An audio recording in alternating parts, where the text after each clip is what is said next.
Sa pagtatangkang makaligtas, nagtago si Puckle sa isang tumpok ng mga bungo, ngunit sa kasamaang palad, ang bagong panganak na Royal Guard na si Neferpito, ay dumating at agad siyang natuntun.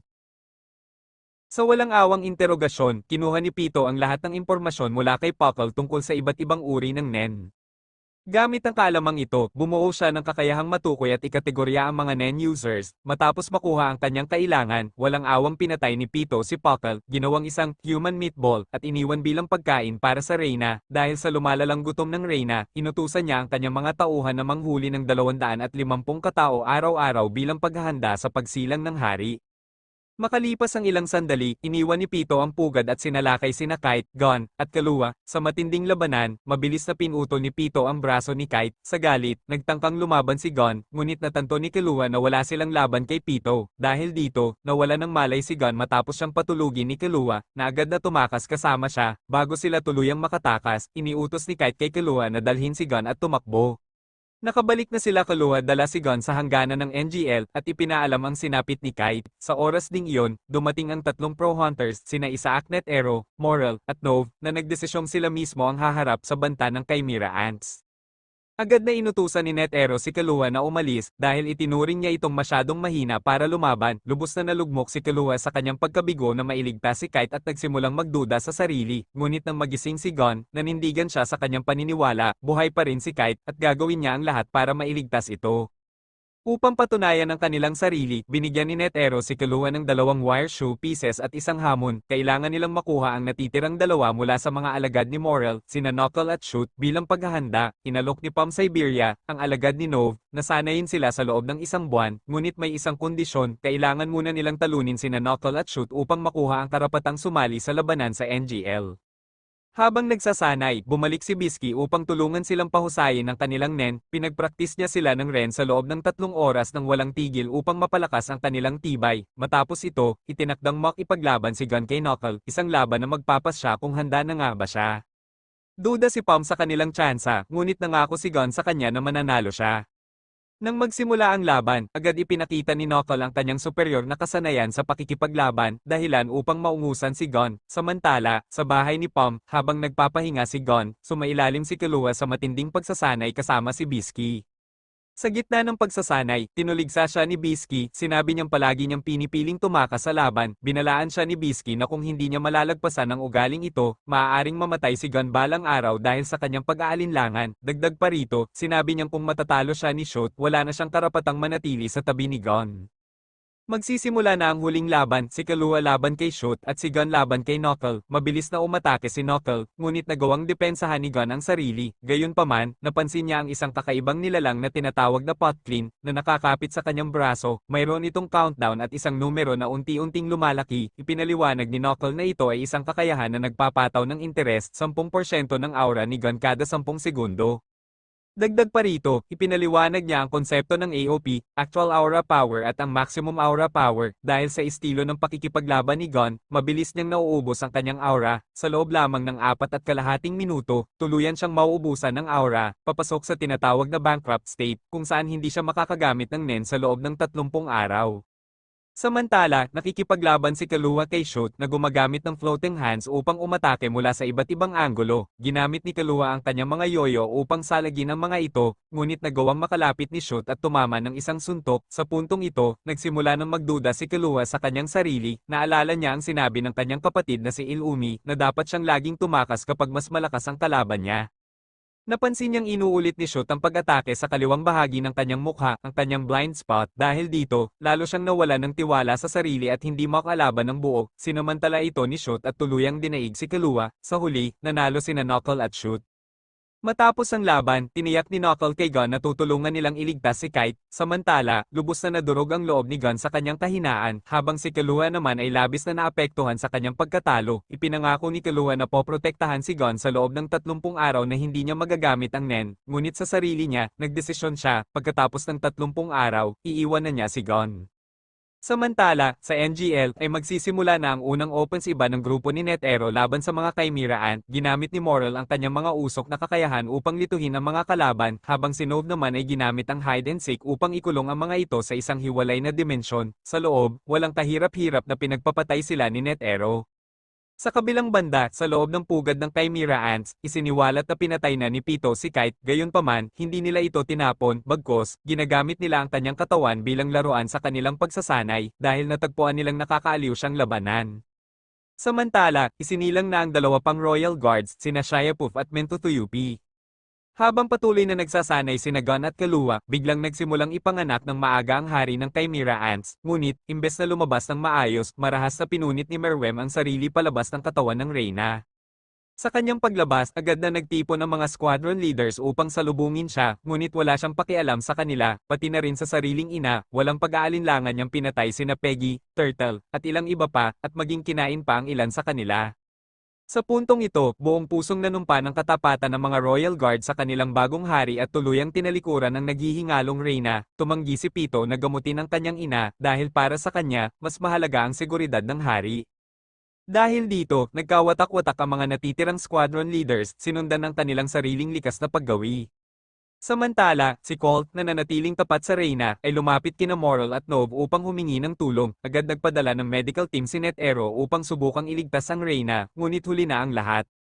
Sa kanyang huling sandali, ipinakiusap ng Reyna na iparating sa hari ang kanyang tunay na pangalan na Meruem na nangangahulugang ang liwanag na nagbibigay ilaw sa lahat, matapos nito, tuluyan siyang pumanaw. Sa gitna ng trahedya, nadiskubre ni Colt na may natira pang isang hindi pa naisisilang na kambal sa loob ng katawan ng Reyna. Tiniyak ni Moral kay Colt na hanggat hindi sila nanghahamak ng tao, hayaan silang mabuhay ng payapa.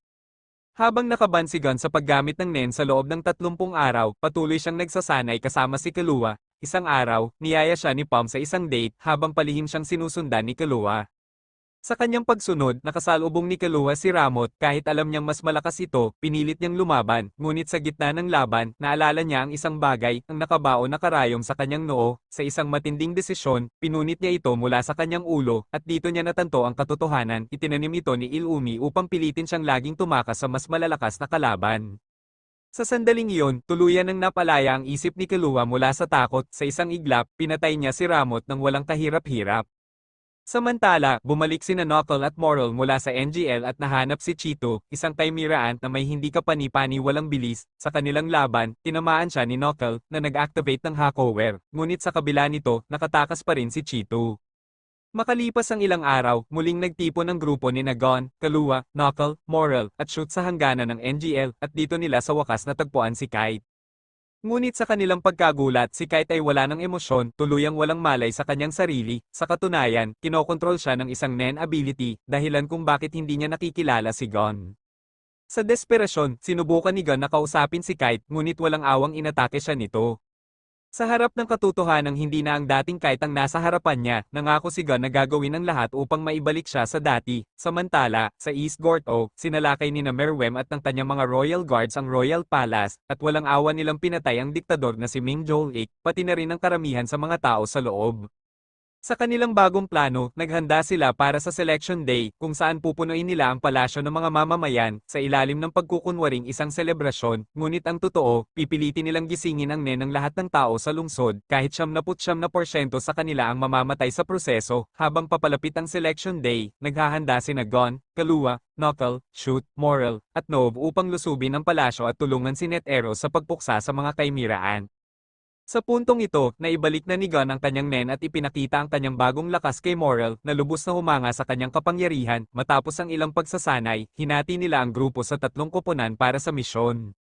Gon at Killua laban kay Neferpito, Knuckle at Shoot laban kay Yuppie, Moral at Nov laban kay Puff, NetEro laban sa hari na si Meruem. Mayroon silang 10 araw upang magsanay bago ang aktwal na pagsalakay. Samantala, bumalik ang Phantom Troop sa Meteor City, ngunit nagulat sila nang matuklasang nasakop ito ni Zazen at ng kanyang hukbo ng Chimera Ants. Ginagamit ni Zazen ang kanyang kakayahan upang baguhin ang mga residente ng lungsod sa mga ant-human hybrids at palawakin ang kanyang teritoryo. Dahil dito, nagdesisyon ng troop na tapusin siya at bawiin ang kanilang tahanan. Sina Phaeton, Shalnart, Finks, Bonelinov, at Cal Luto ang humarap kay Zazen at sa kanyang hukbo. Napagkasundoan nilang ang sino mang makapatay kay Zazen ang magiging pinuno ng misyon. Sa huli, si Phaeton ang nagwagi, ipinakita ang kanyang nakakatakot na lakas at walang awa niyang winasak si Zazen, na pinatay gamit ang kanyang Rising Sun ability. Sa East Gorto, tahimik na lumusot sina Gon at Killua sa hangganan gamit ang border escort, narating nila ang isang maliit na bayan, ngunit natuklasan nilang ganap na itong abandonado. Sa paligid, nakita nila ang mga bakas ng dugo at mababaw na libingan na nagdala kay Killua sa isang nakakakilabot na conclusion na nagsimula na ang selection. Ipinaliwanag niya na upang mapatay ang 5 milyong mamamayan nang hindi sila nilalamon ng kanilang sariling Nen abilities, siguradong kontrolado ng mga Royal Guards ang mga ito. Sa matinding determinasyon, nagdesisyon si Killua na manatili upang pigilan ang mga mamamayan sa pagpunta sa kanilang tiyak na kamatayan, samantala, nanatiling nakatago si Gon.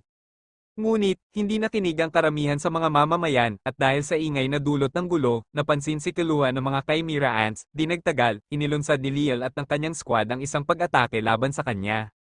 Sa kabila ng matinding laban, pinatawad ni Killua si Ikalgo, isang Chimera Ant na mukhang pugita, kalaunan, nadakip si Killua ng Ortho siblings at napasama sa isang nakamamatay na laro, kung saan ginawa siyang isang buhay na dartboard. Halos mapatay siya rito, ngunit sa huli, sinagip siya ni Ikalgo na nagdesisyong tulungan siya matapos makitang hindi siya tulad ng ibang tao. Samantala, si Gon ay patuloy na naglalakbay sa East Gorto at nakatagpo niya ang isang squadron leader na may interes sa kanya, ipinakilala ng nilalang ang sarili bilang Malayora at inalok si Gon ng isang alyansa upang ipaghiganti ang kanyang dating amang-amahan na si Peggy, na pinatay ni Meruem. Sa kanyang gulat, tinanggap ito ni Gon ng walang pag-aalinlangan, dahilan upang mapahanga si Malayora sa kanyang tapang.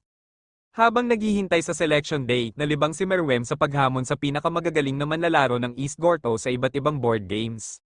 Dahil sa kanyang hindi matatawarang talino, madali niyang napag-aralan at nilupig ang bawat kampyon bago pinapatay ang mga ito ng walang awa. Ngunit, sa huling laro, nakaharap niya si Kamugi, ang pinakamagaling na manlalaro ng Gongi sa buong mundo, isang bulag at tila mahina na dalaga. Sa kabila ng kanyang itsura, paulit-ulit niyang tinalo si Meruem, bagay na hindi pa kailanman nangyari sa hari. Dahil dito, lalong lumaki ang kanyang interes at respeto kay Kamugi. Isang araw, sa kalagitnaan ng laro, sinubukan ni Meruem na guluhin ang isip ni Kamugi, ipinusta niya ang kanyang isang braso na siya ang mananalo, sa kanyang gulat, pumayag si Kamugi at ipinusta naman ang kanyang sariling buhay. Nabigla si Meruem at tinanong kung bakit niya ito ginawa, ipinaliwanag ni Kamugi na ang Gongi lamang ang nagbibigay ng halaga sa kanyang buhay, wala siyang ibang kakayahan. Sa unang pagkakataon, nakaramdam ng tunay na emosyon si Meruem bilang pagpapakita ng kanyang respeto, pinunit niya ang sariling braso bilang pagtupad sa kanyang postahan. Agad na dumating si Neferpeto upang gamutin siya, habang palihim na ginamit ni Shiapov ang kanyang sariling kakayahan. Habang nangyayari ang lahat ng ito, palihim na pumasok si Nove sa palasyo gamit ang kanyang hide and seek ability upang maghanda ng mga teleportation doors para sa pagsalakay. Ngunit sa hindi inaasahang pangyayari, nasense niya ang napakalakas na aura ni Shiapov habang siya ay nasa Zetsu state. Sa sandaling iyon, nalaman niya ang matinding katotohanan, ang presensya ng Royal Guards ay punong-puno ng malupit na kasamaan, ang hilakbot na naramdaman niya ay napakatindi, sa unang pagkakataon, tinakasan siya ng kanyang tapang. Dahil dito, tumakas siya mula sa palasyo at dumanas ng mental breakdown, na tuluyang nagpahina sa kanyang loob, hindi na siya makabalik sa misyon. Samantala, muling hinarap ni Morel si Cheeto, isang Chimera Ant na kilala sa kanyang di mapanalunang bilis. Sa pagkakataong ito, ginamit ni Cheeto ang kanyang bagong kakayahan, isang laro ng habulan, kung saan kailangang mahuli siya ni Morel bago matapos ang oras. Gamit ang kanyang katalinuhan, dinaya ni Morel si Cheeto. Nagkunwari siyang abala sa ibang bagay, dahilan upang maging kampante si Cheeto. Sa sandaling lumapit ito, bigla siyang ginapos ni Morel gamit ang isang smoke rope, tuluyang tinapos ang laro at binasag ang kayabangan ni Cheeto. Sa isa pang matinding sagupaan, hinarap ni Morel si Leal, isang Chimera Ant na may kakayahang nakawin ang Nen abilities ng iba. Sa labanang ito, ginamit ni Leal ang kakayahan ni Groucho upang lunurin si Morel sa isang abandonadong simbahan. Ngunit, sa kanyang talino at karanasan, nalampasan ni Morel ang patibong, ginamit niya ang mga bulsa ng hangin upang manipulahin ang antas ng oxygen, na nagresulta sa pagkasakal at kamatayan ni Leal. Habang patuloy ang kanilang misyon, sinubukan ni Gon na makipag-ugnayan kay Pom, na palihim na pumasok sa palasyo bilang isang prostitute upang makakuha ng impormasyon. Gayunpaman, hindi siya sumasagot, na nagdulot ng matinding pag-aalala kay Gon at sa iba pang hunters. Habang papalapit na ang huling sagupaan, nagtipon sina Gon, Killua, Knuckle, Shoot, at Malayora upang tapusin ang kanilang estratehiya. Plano nilang magbalat kayo bilang mga mamamayan sa selection day, at sa oras na ang Royal Guards ay abala, sila ay palihim na papasok sa palasyo upang paslangin si Meruem. Sa kabila ng matinding paghahanda, hindi pa rin mawala ang alinlangan ni Killua. Sa loob ng palasyo, isang hindi inaasahang bagay ang nangyari. Sa unang pagkakataon, pinilit ni Meruem si Kamugi na magpahinga, sa halip na ipagpatuloy ang kanilang laro ng walang tigil. Ang maliit na kilos ng kabaitan na ito ay hindi nakaligtas sa mga mata ni na Shyapov at Yupi na nagsimulang makita si Kamugi bilang isang banta. Sa isa sa kanilang sumunod na laban, hindi na malayang nagising ni Kamugi ang kanyang sariling nen, dahilan upang makita niya ang mas malalalim at walang katapusang posibilidad sa laro. Dahil dito, hiniling niya kay Meruem na bigyan siya ng oras upang maisapuso ang mga bagong galaw na ito. Sa sandaling iyon, biglang tinanong ni Kamugi si Meruem kung ano ang kanyang pangalan. Laking gulat ni Meruem, hindi niya ito alam, dahil dito, agad niyang tinanong ang kanyang mga royal guards, ngunit wala ni isa sa kanila ang nakapagbigay ng malinaw na sagot. Sa panahong ito, unti-unting napagtanto ni Shyapov ang isang nakakakilabot na bagay na nagkakaroon ng damdamin si Meruem para kay Kamugi, galit at pagkasuklam ang kanyang naramdaman habang nakikita niyang unti-unting nagbabago ang paniniwala ng kanilang hari. Habang iniisip ang kanyang damdamin, ipinahayag ni Meruem na wala nang halaga si Kamugi dahil malapit nang maganap ang selection day, kung saan lahat ng tao ay mamamatay. Nagbalak siyang patayin si Kamugi mismo, ngunit sa mismong sandali bago niya ito gawin, biglang inatake ng isang uwak si Kamugi. Sa isang iglap, walang pag-aalinlangan na pinatay ni Meruem ang uwak upang protektahan siya. Nabigla siya sa kanyang sariling kilos, sa halip na patayin si Kamugi, malumanay niyang tinanong ito kung bakit hindi siya humingi ng tulong. Habang papalapit ang pagsalakay, napagtanto ni Killua na ang na nakita ni Nov ay pagmamay-ari ni Shyapov, hindi ni Neferpito. Ibig sabihin, may sandali kung kailan maaaring makalusot si NetEro at ang kanyang pangkat nang hindi agad natutunto ng mga royal guards. Mula rito, bumuo sila ng isang hinuhak, ang kakayahan ni Pito na gamutin ang isang sugatan ay kailangang buong atensyon niyang ituon sa isang bagay. Ipinapalagay ni Ikalgo na gagamitin lamang ni Pito ang kanyang buong lakas sa pagpapagaling kung ang hari mismo ay ang sugatan. Dahil dito, napagtanto ni Killua na ang hari mismo ay nasugatan. Sa taas ng palasyo, sa likod ng makapal na ulap, dalawang makapangyarihang lalaki ang bumaba mula sa langit, si Zeno Zoldyck at NetEro. Mula sa likod ng isang dragon, malaya silang bumagsak pababa sa palasyo, dala ang isang matinding plano ng pag-atake. Sa gitna ng pagbagsak, ginamit ni Zeno ang Dragon Lance na agad na nakakuha ng atensyon ni Pito. Sa sandaling iyon, agad na inactivate ni Pito ang kanyang upang makita ang kalaban. Ngunit, isang patibong ang lahat ng ito, nang makapasok ang dragon sa loob ng radius ni Pito, agad niyang binawi ang kanyang upang ituon ang kanyang pansin sa laban. Ito ang eksaktong pagkakataon na hinihintay ni NetEro at Zeno. Biglang pinaghati-hati ni Zeno ang dragon sa maraming maliliit na dragon, at inilunsad ang kanyang dragon dive attack. Bumagsak ang daan-daang mababangis na dragon mula sa langit, bumalot sa buong palasyo, at winasak ang paligid. Sa gitna ng kaguluhan, mabilis na tumalon si Pito sa ere upang hanapin si NetEro, habang mabilis ding kumilos si Puff upang protektahan ng hari. Ngunit, handa na si NetEro, sa isang iglap, inilabas niya ang kanyang buong ren, handang tapusin ang laban, at isang malakas na suntok ang tumama kay Pito, dahilan upang mapalipad ito palayo sa palasyo.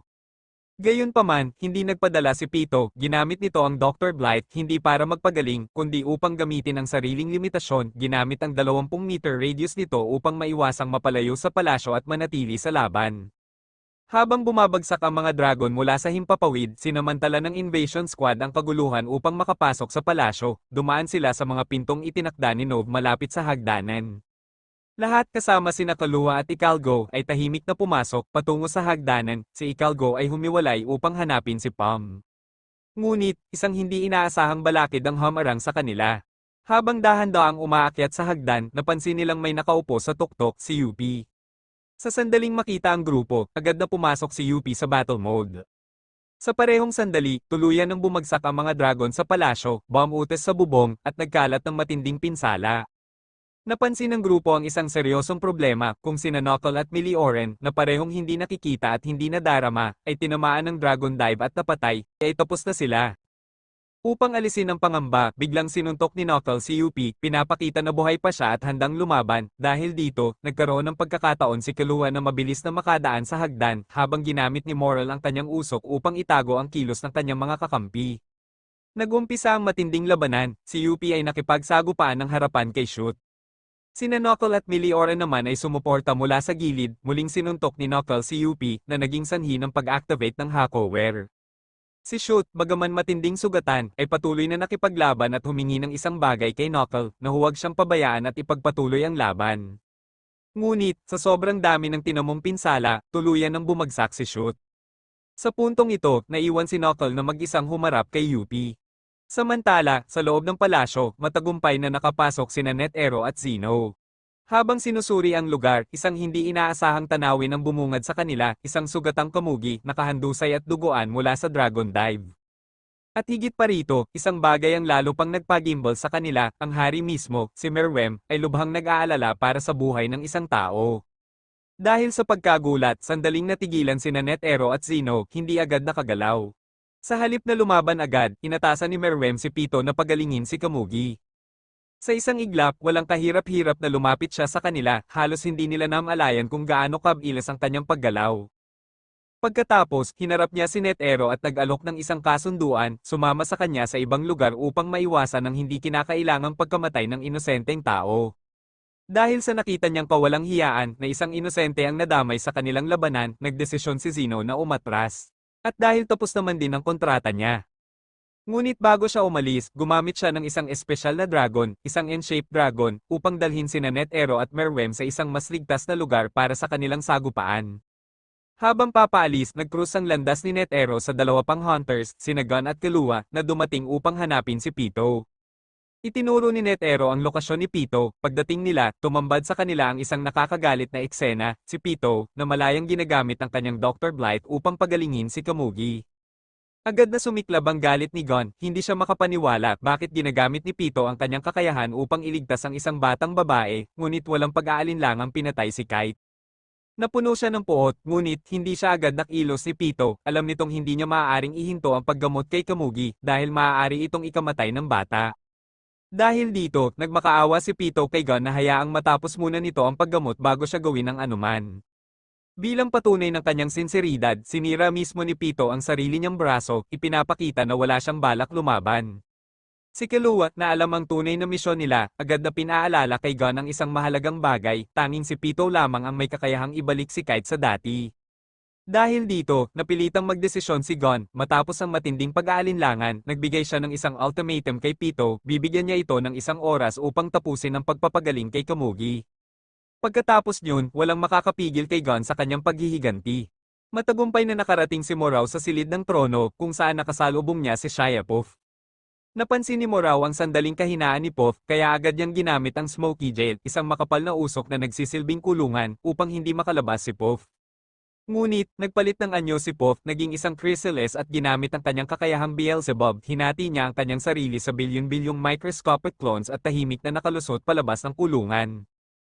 Hindi alam ni Morao na wala na sa loob si Puff, kaya inatake niya ang chrysalis, ngunit nadiskubre niyang wala itong laman, nang matanto niyang naloko siya, binawi niya ang Smoky Jail, hindi alam na pinalaya niya mismo ang totoong Puff.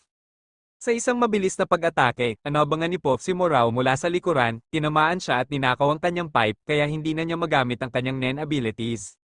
Itinapon ni Puff ang pipe sa isang ilog at mabilis na pumunta kay Pito, balak patayin si Gon mula sa likod. Ngunit, hinarang siya mismo ni Pito, takot si Pito na kung umatake si Puff, baka tuluyang magwala si Gon at mapatay si Kamugi, dahil dito, pinatigil niya si Puff. Hindi natuwa si Puff, ngunit sa huli, iniwan niya kay Pito ang sitwasyon, gayunpaman, nang inutusan siya ni Gon na manatili, nagpadala siya ng isang clone upang linlangin si Gon, habang tuluyan ng nakatakas ang kanyang tunay na katawan. Habang nagaganap ang mga laban sa itaas, si Ikalgo ay nasa basement ng palasyo, hinahanap si Pom. Pagkatapos ng masusing paghahanap, natagpuan ni Ikalgo ang isang mensahe mula kay Pom, nakasaad dito na kung hindi siya bumalik bago magsimula ang misyon, ipagpalagay na siyang patay. Nang palis na si Ikalgo, bigla siyang nakasalubong mismo ni Blowster. Gamit ang matatalas niyang pananalita, nilinlang ni Blowster si Ikalgo upang aminin na hindi siya ang tunay na Flutter. Dahil dito, napilitan si Ikalgo na magtago sa ilalim ng isang truck habang si Blowster, na inakalang nabaril na niya ang impostor, ay nagpatuloy sa kanyang landas. Nang makapasok si Blowster sa elevator, natuklasan niyang hindi siya makakaakyat dahil kailangan niya ng passcode. Sa galit, binaril niya ang pinto, ngunit sa halip na makalabas, lalo lang siyang nabilanggo dahil si Ikalgo ay nasa control room at nilock ang mga shutters. Muling binaril ni Blowster ang daan palabas, ngunit mabilis na gumawa ng plano si Ikalgo. Ginamit niya ang isang tank na puno ng sleeping gas, pinuno ang buong silid, at pinatulog si Blowster, bagaman hindi niya ito napatay. Sa sandaling iyon, lumitaw si Welfen at ginamit ang kanyang kakayahang missile man upang pahirapan at pilitin si Ikalgo na magsabi ng totoo. Bagaman matindi ang sakit na dulot ng missile man, nagawang makabawi ni Ikalgo sa pamamagitan ng mabilis na pagbaril kay Welfen. Habang si Welfen ay naghihirap sa sakit, tinanong siya ni Ikalgo tungkol sa kanyang nakaraan. Bigla, nagsimulang bumalik ang alaala ni Welfen, dati siyang tao, may pangalang Holko, at isang kaibigan ni Gyro, nalaman niyang pinatay siya ng division ni Yonjo at muling isinilang bilang isang Chimera Ant. Sa huli, inamin ni Welfen na ang tanging hangarin niya ay muling hanapin si Gyro. Pagkatapos, tinanong siya ni Ikalgo tungkol kay Pam. Ibinunyag ni Welfen na nahuli si Pam ng Royal Guards at inilagay sa isang kakon sa itaas. Samantala, nagpapatuloy ang laban ni Knuckle at Yuppie. Dahil hindi makita ni Yuppie ang hari o ang iba pang Royal Guards, lalong tumaas ang kanyang stress, kaya hindi niya napigilan ang pagpapakawala ng isang matinding pagsabog, ang Rage Blast. Upang dayain si Knuckle, kunwaring muling nag-charge si Yuppie ng isang Rage Blast, kaya lumapit si Knuckle upang umatake. Sa isang iglap, ibinalik ni Yuppie ang kanyang katawan sa normal na anyo at naghanda ng patayin si Knuckle. Ngunit, isang nakakagulat na pangyayari ang naganap, isang bolt ng kidlat ang tumama kay Yuppie, dahilan upang maparalisa siya. Nalito si Yuppie, hindi niya naramdaman ang kahit anong paggalaw bago ang pag-ataking iyon. Samantala, sinamantala ito ni Knuckle upang resbakan si Yuppie bago tuluyang tumakas. Ang may kagagawa ng lightning attack ay si Killua. Ginamit ni Killua ang kanyang Godspeed, isang superhuman speed ability na nakuha niya matapos ang laban nila sa Ortho Siblings. Dahil sa kanyang bilis at sa tuloy-tuloy na paralysis effect ng kanyang kuryente, hindi makaganti si Yuppie. Ngunit sa kalaunan, naubusan ng enerhiya si Killua, kaya napilitan siyang umatras. Sinubukan siyang habulin ni Yuppie, ngunit itinakas siya ni Meteoren gamit ang God's Accomplice, kaya napagtanto ni Yuppie na may kakayahan ng kanyang mga kalaban na maging invisible o teleportation. Dahil wala ng lakas si Killua, itinutok ni Yuppie ang kanyang pansin kay Morao na wala ng pipe. Pinigilan siya ni Knuckle, kaya gumamit si Morao ng huling tira ng kanyang usok upang lumikha ng Knuckle clones. Bagaman nagawa nilang makatama kay Yuppie, nakuha ng Royal Guard ang bagong anyo ng kanyang Rage Blast, ang Raging Incarnate. Sa bagong anyong Centaur, winakasan ni Yuppie ang ilusyon ni Morao at malubhang sinaktan ito. Ngunit, sa kabila nito, tinanggap ni Yuppie ang lakas ni Morao at Knuckle. Sa bandang huli, sa di inaasahang pangyayari, pinatawad niya si Knuckle at nagdesisyong umalis upang hanapin ang hari. Lumabas si Pam mula sa kanyang cocoon, ngunit may kaunting pagbabago sa kanyang anyo. Bilang isang eksperimentong sundalo ng Chimera Ants, nawala na ang kanyang emosyon. Sa kanyang paglalakbay, nakasalubong niya si Killua. May halong pagpatay sa kanyang intensyon, tinanong niya kung nasaan si Gon bago biglang umatake. Ngunit, hindi lumaban si Killua, sa halip, bumigay siya at inilantad ang tunay na dahilan kung bakit niya itinago si Gon sa kanya. Sa kanyang mga salita, nagising ang natitirang damdamin ni Pam. Dahil dito, napalaya niya ang sarili mula sa kontrol ni Puff. Bilang tanda ng kanyang kalayaan, pinatay ni Pam ang bee puppet na ginagamit ni Puff upang manipulahin siya. Ito ay nagbigay ng matinding pagkagulat kay Puff na hindi makapaniwala na ang isang Chimera Ant soldier ay may kakayahang panatilihin ang kanyang alaala bilang tao.